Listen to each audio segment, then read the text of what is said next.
আগামীকাল ৯ মে বাংলাদেশ জাতীয়তাবাদী দল বিএনপি এবং এর ৩টি অঙ্গ সংগঠন জাতীয়তাবাদী যুবদল, জাতীয়তাবাদী ছাত্রদল, জাতীয়তাবাদী স্বেচ্ছাসেবক দল এদের সারা দেশব্যাপী জেলা পর্যায়ে প্রেসিডেন্ট সেক্রেটারি, জেলা এবং মহানগরের প্রেসিডেন্ট সেক্রেটারিদের নিয়ে একটি মত বিনিময় সভা এখানে অনুষ্ঠিত হবে। তো হল রুমটি দেখতে এসেছিলাম, এখানকার কাজের প্রস্তুতি দেখতে এসেছিলাম, কতটুকু কাজ এগোচ্ছে। কারণ এই অনুষ্ঠানটি প্রধান অতিথি হিসেবে উপস্থিত থাকবে দেশের গণমানুষের নেতা, বিএনপির সম্মানিত চেয়ারম্যান এবং গণপ্রজাতন্ত্রী বাংলাদেশ সরকারের প্রধানমন্ত্রী জনাব তারেক রহমান। তারেক রহমান তিনি প্রধান অতিথি হিসেবে উপস্থিত থাকবেন। এছাড়াও দলের জ্যেষ্ঠ নেতৃবৃন্দ, দলের মহাসচিব সহ অন্যান্য নেতৃবৃন্দ এখানে উপস্থিত থাকবেন। আমরা মনে করি যে এই মুহূর্তে এটি একটি গুরুত্বপূর্ণ এই মতবিনিময় সভা হবে। এখানে সারা দেশের নেতৃবৃন্দ পর্যায়ে, জেলা পর্যায়ের নেতারা যেহেতু এখানে কথা বলবেন, সেক্ষেত্রে বিএনপি এবং ৩টি অঙ্গ সংগঠনের নেতৃবৃন্দ তারা সাংগঠনিক অবস্থা এবং অন্যান্য বিষয় তারা তুলে ধরতে পারবেন। পাশাপাশি দল এবং দলের যে সরকার ইতিমধ্যে ক্ষমতা আসার পরে এই ২ মাস বা ২ মাসে যে কার্যকর পদক্ষেপগুলো গ্রহণ করেছে, যে প্রতিশ্রুতি অনুযায়ী যে পদক্ষেপগুলো নিয়েছে, যে বাস্তবায়নের পথে এগিয়ে যাচ্ছে, এই বিষয়গুলো তারা উপস্থাপন করবেন, বিশ্লেষণ দিয়ে তারা উপস্থাপন করবেন।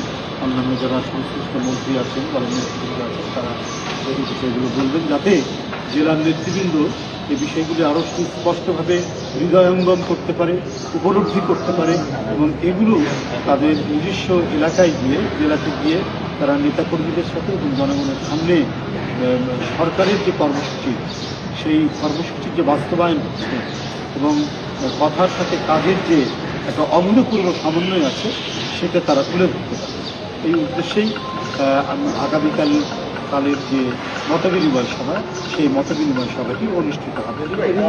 সরকারের প্রায় ৩ মাস হতে চলবে, এটা যদি মূল্যায়ন করে 3 মাস আমাদের কিছু ফ্যামিলি কার্ড, কৃষক কার্ড, হাল সমস্ত অনেকগুলো ভালো কর্মসূচি।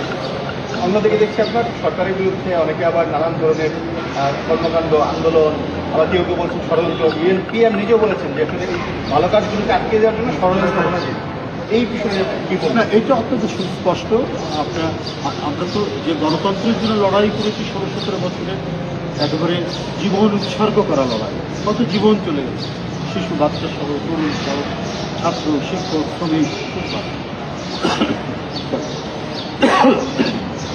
তো গণতন্ত্র মানেই তো হচ্ছে সরকার তার কাজ করবে আর বিরোধী দল তার সমালোচনা করবে। এটাই নিয়ম এবং এটাই হওয়া উচিত, এটাই হচ্ছে গণতন্ত্রের সৌন্দর্য। তো সেটা তো একটু সমালোচনা করতেই পারে তারা, বিরোধী দল যারা আছেন তারা সেই সমালোচনাগুলো করবেন। তবে সমালোচনাটা যেন গঠনমূলক, সমালোচনা যে আমাকে বিরোধিতা করতেই হবে এটা ছাড়া আর কোনো কাজ নেই, সেটা তো গঠনমূলক।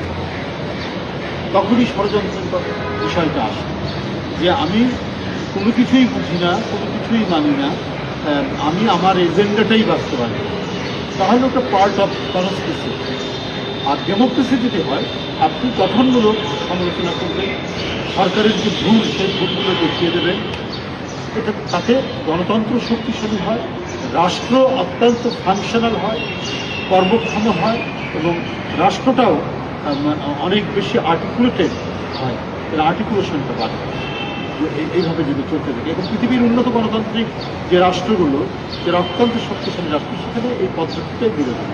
তো আমি মনে করি যে গঠনমূলক যে সমালোচনা, বিরোধী দল যে সমালোচনা করছে, এটা অমূলক কিছু নেই, করতে পারে।